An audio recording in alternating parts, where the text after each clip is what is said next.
그리고 또 굉장히 유명한 멘트를 날린 게 있죠. 이제부터 당은 인물 중심이 아니라 이념 중심으로 가야 된다. 이런 얘기를 했습니다. 이 말이 사실 저는 100% 동감을 하면서 정답이라고 생각을 해요. 지금도 뭐 황교안을 중심으로 뭉쳐라 이런 말 할 필요가 없어요. 황교안이 전략과 방향을 정확히 제시를 하고 이 전략에 동의하는 사람, 이 가치, 이 이념에 동의하는 사람을 다 자유한국당으로 뭉쳐주세요 라고 하면 되는 겁니다. 특정 개인을 중심으로 뭉쳐라 이렇게 하지 말고 인물 중심이 아닌 이념 중심으로 뭉쳐라 라고 한 사람이 홍준표예요. 이건 홍준표 때부터 그랬어요. 홍준표 때부터 이념 중심으로 가야 된다. 이제부터 자유한국당은 이념 중심 정당이 되어야 된다. 인물 중심에서 벗어나라. 이런 얘기를 한 겁니다. 이 말 안에는 이런 얘기도 있어요. 홍준표는요, 개파 정치를 싫어해요. 그래서 개파를 만들지 않아요. 친홍계 이런 거 안 만들어. 친이계, 친박계, 뭐 친김무성계 막 이렇게 개파가 있지 않습니까? 그런데 홍준표 개는 없죠. 왜? 홍준표는요, 개파를 만들기 싫어해요. 왜냐면 개파라는 게 있는 것 자체가 헌법 가치에 부합하지 않는다. 그리고 국회의원은 한 사람 한 사람이 입법기관이어야 되는데 개파를 만들게 되면은 국회의원 개인의 목소리가 나오지 않는다라는 거예요. 신념인 겁니다. 홍준표라는 정치인의 신념인 거예요. 개파 정치 안 된다. 개파가 있게 된다고 하면은 국회의원 개인의 목소리를 낼 수가 없다. 그러므로 나는 개파를 싫어한다. 개파 안 만든다. 예를 들어서 친홍계가 생겨버리잖아요. 그러면 홍준표 밑에 국회의원 예를 들어서 10명 있어. 그럼 어떻게 되겠어요? 그러면은 이 8명의 국회의원이 개인의 목소리를 못 내는 거예요. 홍준표가 말하는 대로 따라가게 되지 않겠습니까? 지금 자유한국당의 문제가 이거였잖아요. 그래서 나는 개파 정치를 하지 않는다. 이것도 마찬가지예요. 홍준표라는 개인을 따라다니지 말라는 거예요. 개인 국회의원들이. 이념을 따라가라, 이념을. 가치, 이념, 이것을 추구해라. 국회의원들이. 개인이 이런 생각을 하고 있는 겁니다. 홍준표는.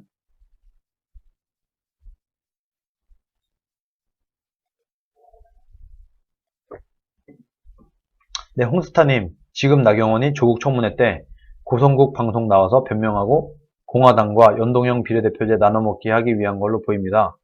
국회의원 수가 미국과 같으면 좁은 땅덩어리에 너무 많습니다. 자기들 뺐지만 관심 있죠. 연동형 비례제를 강력히 막지 않는 것을 지금 말씀을 하고 계신 것 같아요.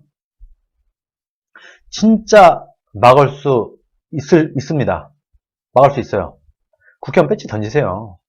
얼마 임기 남지도 않았는데. 그만큼 심각한 모습을 보여야 되는 겁니다. 그리고 이게 당대표 사퇴, 원내대표 사퇴, 국회의원 배지를 던지는 거, 요게 어떤 역할도 있냐면요. 국민들이 볼 때, 예를 들어서 나경원 원내대표가 이번에 패스트트랙 문제나 조국 임명을 못 막았다, 이런 것들을 얘기를 하면서 이것에 대한 책임을 지고 내가 물러나겠습니다 라고 하면요, 국민들이 볼 때는요, 책임지는 모습으로 보이는 겁니다. 자유한국당이. 자유한국당은 그래도 책임을 지네. 문재인처럼 뻔뻔하지 않네. 조국처럼 뻔뻔하지 않네. 민주당처럼 뻔뻔한 당이 아니구나. 자유한국당은 그래도 책임을 지는 당이야. 이런 이미지를 줄 수도 있고, 또 원내대표가 사퇴를 할 만큼 정말 심각한 문제였구나. 이게 조국을 임명 강행을 한 것을 못 막은 것 자체가 정말 심각한 문제였어 라는 인식을 국민들에게 줄 수도 있어요. 이런 여러 가지 정치적인 명분이 있는 겁니다. 그래서 그냥 단순히 사퇴가 아니에요. 국민들에게 사퇴가 던지는 메시지는 굉장히 강렬합니다. 이런 것도 우리가 생각할 필요가 있다는 거예요. 자, 이번엔 홍준표가 대선과 지선에 실패했다. 홍준표에겐 2번의 기회가 있었어. 대선, 그리고 지선. 이 2번의 기회를 날려먹었지 않냐. 이런 정말 황당한 얘기를 하는 사람들이 생각보다 많아요.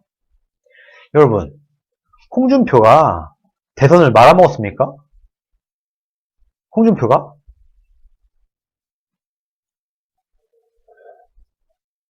4% 5%밖에 안 되는 완전 망한 정당에 그때 당시에 황교안 이런 사람들은요, 대선 후보로 나오지도 못했어요.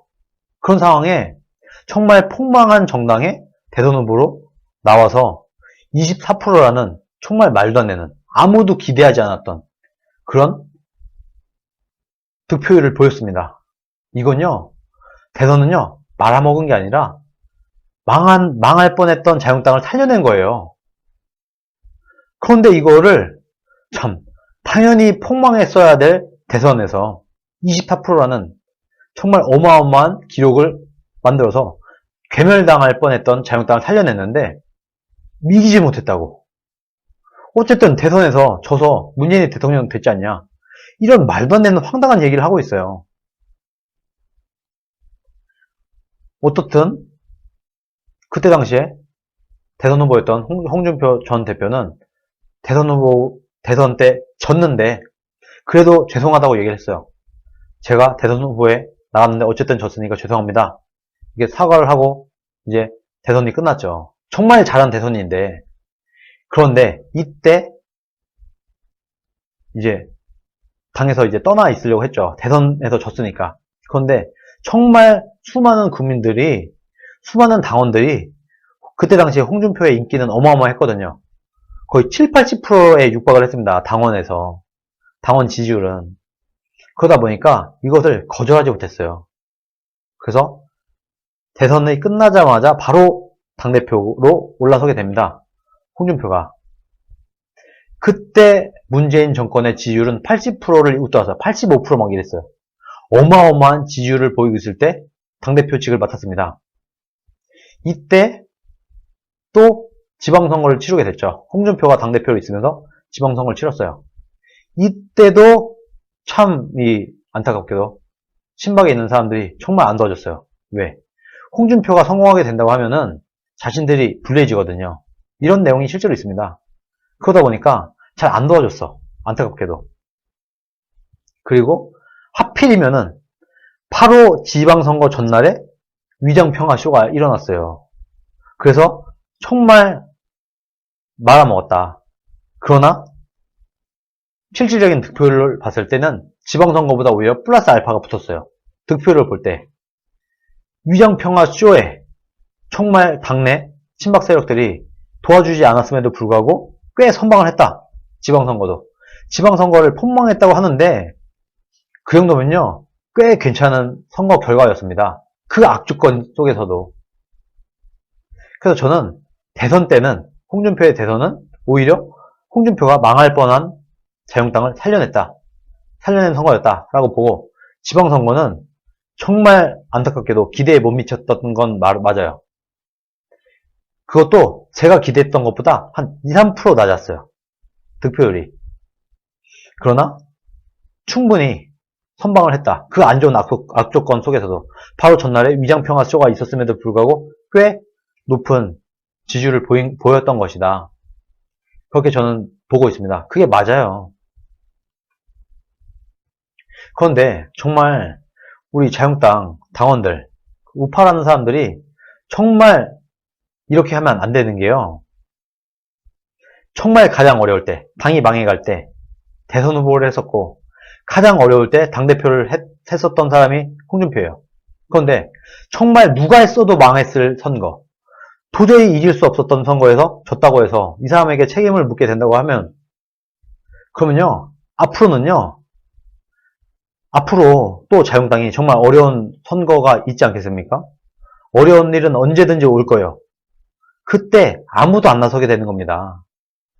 정말 어려운 시절에 대선을 치르고 지선을 치렀던 홍준표를 비판하고 비난하고, 야, 너는 선거 2번이나 졌으면 이제 정계 은퇴해. 이 정도의 얘기를 하는 사람들이 당내에 많게 된다. 그럼요, 앞으로 당이 또 어려운 일에 봉착을 했을 때 아무도 안 나서게 된다니까요. 지금 그걸 원합니까? 정말 어려울 때 나섰던 사람, 정말 어려울 때 당의 부름에 외면하지 못했던 이런 사람을 졌더라도 믿어주고 밀어주고 지지해줘야 다음에 또 당이 어려운 일이 있을 때 누구라도 나설 수 있는 거 아니겠습니까? 정말 잘 생각해야 되는 부분이에요. 이 부분은 우리가 정말 어려울 때 나섰던 사람은 우리가 좀 어드밴티지를 줄 필요가 있다는 겁니다.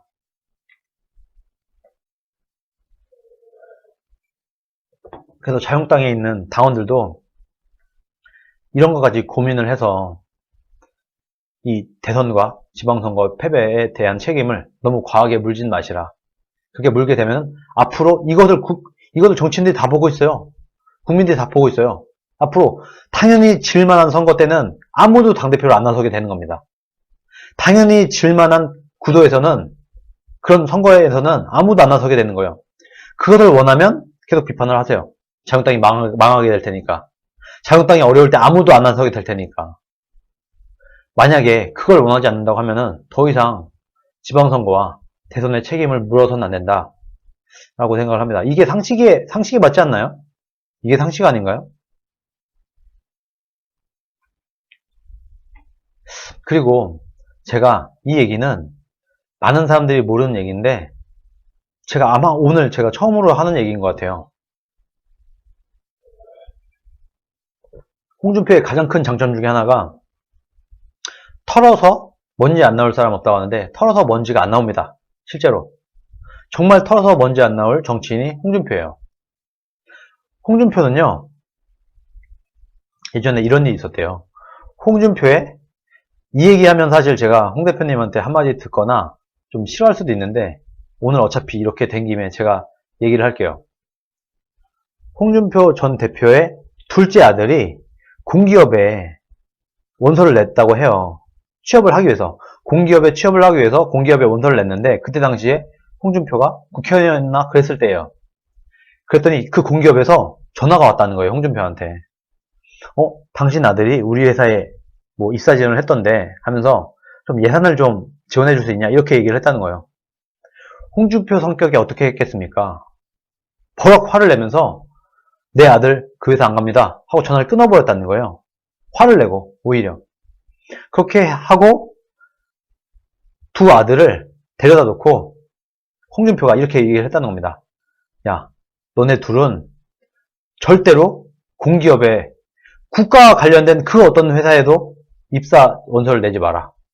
너네는 국가와 전혀 상관이 없는 곳에만 취업을 해라. 아빠가 정치인이야.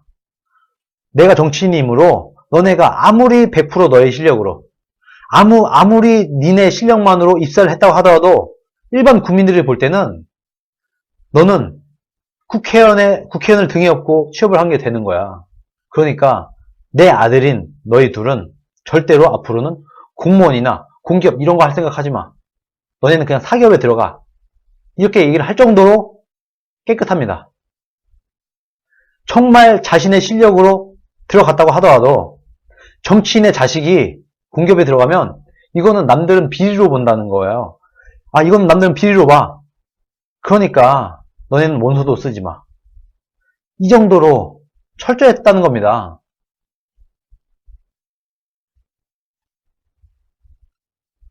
그리고 예전에 문재인 정권이 홍준표 뒤를 탈탈 털어서 조진래 전 의원이 자살한 그런 일이 있었어요. 정말 안타까운 일이 있었죠.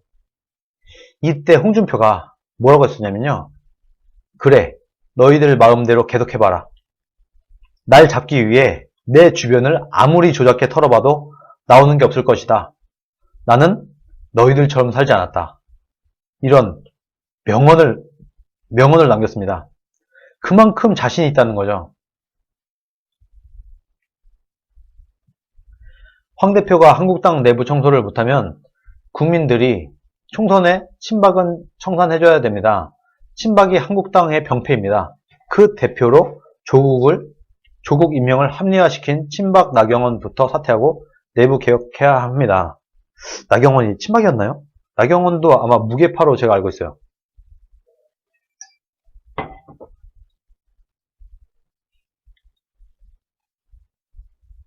잠깐 이때 당시에 홍준표 전 대표의 페이스북을 잠깐 볼게요.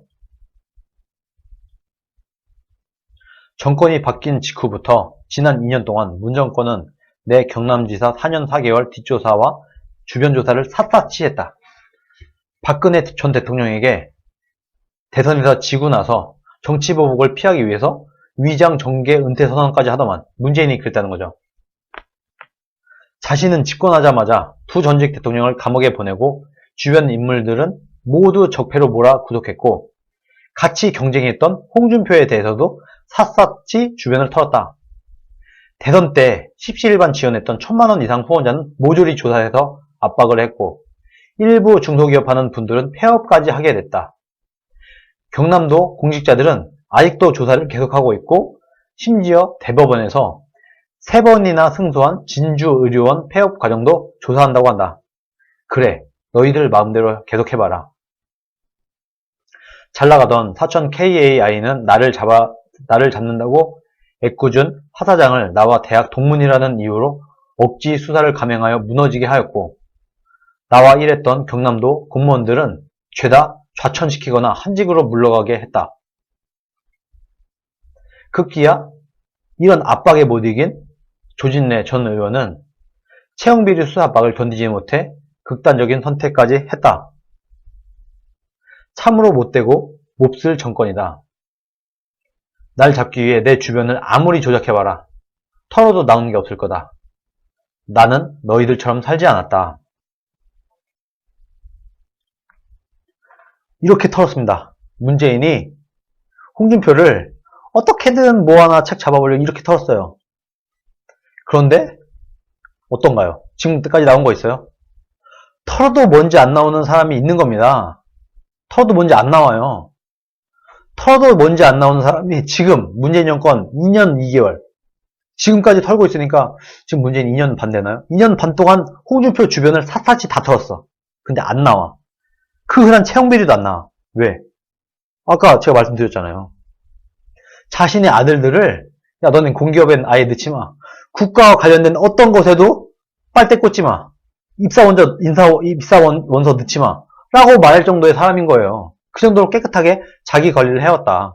홍준표는. 그러다 보니까 문재인이 2년 반 동안 털어도 안 나오는 거예요. 안 나온다. 깨끗하다. 이렇게 깨끗한 정치인이 박근혜 외에 또 있다. 자유한국당 안에도. 그렇기 때문에 깨끗하고 털어도 안 나오니까 정말 강하게 문재인 정권을 비판을 하고 조국을 비판을 하고 문준영을 비판을 하고 할 수 있는 거예요. 문재인 정권과 강하게 싸울 수 있는 겁니다. 자신이 깨끗하니까. 털어도 안 나오니까. 이런 정치인이라는 거예요. 홍준표가.